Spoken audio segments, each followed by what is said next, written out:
Assalamualaikum friends, you are watching Teaching Zone channel and I am Laiba Hassan।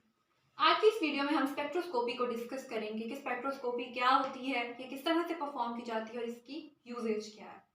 तो spectroscopy हमारे पास एक lab technique है जो कि स्पेक्ट्रा को स्टडी करने के लिए यूज की जाती है। स्पेक्ट्रा क्या होता है? हम सबको पता है कि हर ऑब्जेक्ट की ये प्रॉपर्टी होती है कि वो लाइट को एब्जॉर्ब करता है। जैसे ही उस पर लाइट फॉल करवाई जाती है तो वो कुछ अमाउंट ऑफ लाइट को अपने अंदर एब्जॉर्ब करता है और कुछ को जो है वो रिफ्लेक्ट कर देता है, ट्रांसमिट कर देता है। इसी तरह से अगर हम अपने सोल्यूशंस पे, अपने सैंपल्स पे लाइट फॉल करवाएं और उनका जो बिहेवियर होगा लाइट को लेके, उनकी एब्जॉर्बेंस होगी, ट्रांसमिटेंस होगी, अगर हम उसको वेवलेंथ के करस्पॉन्डिंग स्टडी करें तो हमारे पास ये स्पेक्ट्रोस्कोपी होती है। स्पेक्ट्रोस्कोपी में जो स्पेक्ट्रो वर्ड है वो स्पेक्ट्रा के लिए और स्कोपी वर्ड जो है वो स्टडी के लिए है। इसकी टेक्निकल डेफिनेशन ये है कि spectroscopy is the study of interaction of light with the matter, यानी कि मैटर पे जब लाइट फॉल करवाई जाए तो लाइट को लेके उसका बिहेवियर क्या होगा, उसका रिएक्शन क्या होगा, वो लाइट से किस तरह से डील करेगा, इसकी स्टडी हमारे पास स्पेक्ट्रोस्कोपी होती है। जिसको करने के लिए, परफॉर्म करने के लिए हम स्पेक्ट्रोफोटोमीटर्स यूज करते हैं या स्पेक्ट्रोमीटर्स भी कह सकते हैं। तो स्पेक्ट्रोफोटोमीटर डिफरेंट टाइप्स के हो सकते हैं स्पेक्ट्रोस्कोपी के जो है वो हिसाब से। Different type of spectroscopy techniques के लिए डिफरेंट टाइप ऑफ स्पेक्ट्रोफोटोमीटर्स यूज किए जाते हैं। जिस तरह के एटॉमिक एब्जॉर्प्शन स्पेक्ट्रोफोटोमीटर है, यूवी विजिबल स्पेक्ट्रोफोटोमीटर है, आईआर स्पेक्ट्रोफोटोमीटर है, एफटीआईआर स्पेक्ट्रोफोटोमीटर है एंड सो ऑन।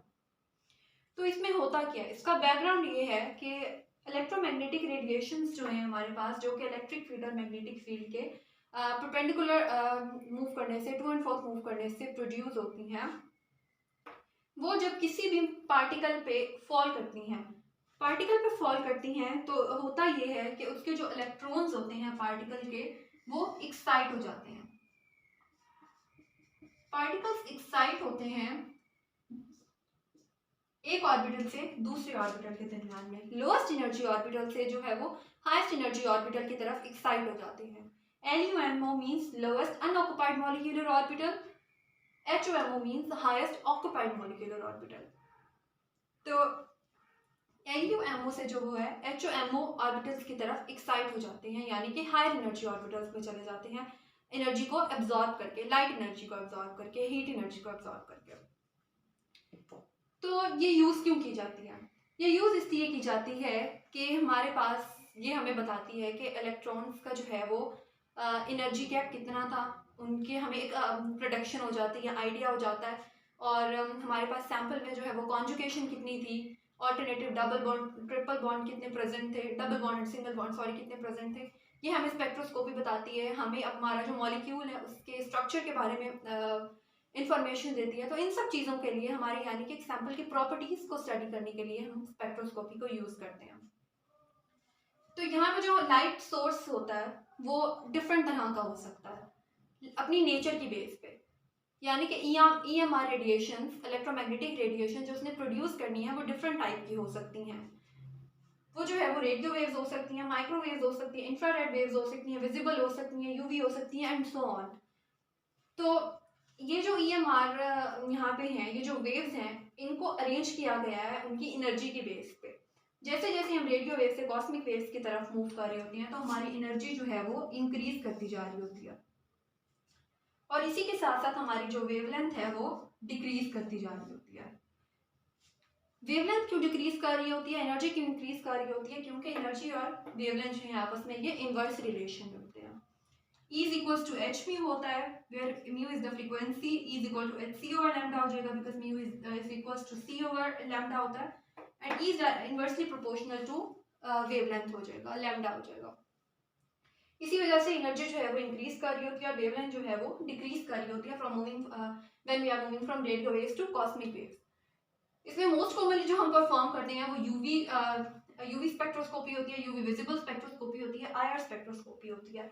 इसमें जो इलेक्ट्रोमैग्नेटिक रेडिएशंस है जिनको कि हम नेकेड आई से स्टडी कर सकते हैं, वो हमारे पास सिर्फ, यानी कि जो विजिबल रेंज में इलेक्ट्रोमैग्नेटिक रेडिएशंस फॉल कर रही होती हैं, हम सिर्फ उनको स्टडी कर सकते हैं। और इस रेंज में फॉल करने का क्या मतलब है कि उनकी जो वेवलेंथ है वो होनी चाहिए 400 to 760 नैनोमीटर, यानी कि इससे कम अगर लाइट की वेवलेंथ होगी तो वो ह्यूमन नेकेड आई जो है वो नहीं देख सकती, वो उसे विजिबल नहीं होती। और वैसे ही 760 से ज़्यादा अगर उसकी वेवलेंथ होगी तो वो भी ह्यूमन आई जो है वो ह्यूमन आई को विजिबल नहीं होंगी। 760 से ज़्यादा वेवलेंथ होने का क्या मतलब है कि जो हमारे पास EMR है वो इंफ्रारेड रीजन में फॉल करेंगी। और 400 से कम होने का क्या मतलब है कि जो हमारे पास इलेक्ट्रोमैग्नेटिक रेडिएशन है वो UV की तरफ मूव कर जाएंगी, क्योंकि हमारे पास वेवलेंथ जो है वो इस साइड पे इंक्रीज हो रही है।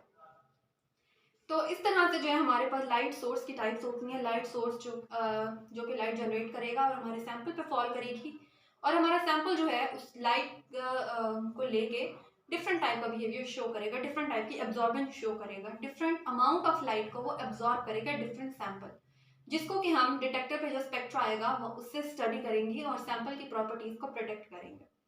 तो ये सारी डिटेल जो है हमारी वो कमिंग वीडियोस में आएगी इंशाल्लाह। सो टिल देन अल्लाह हाफिज।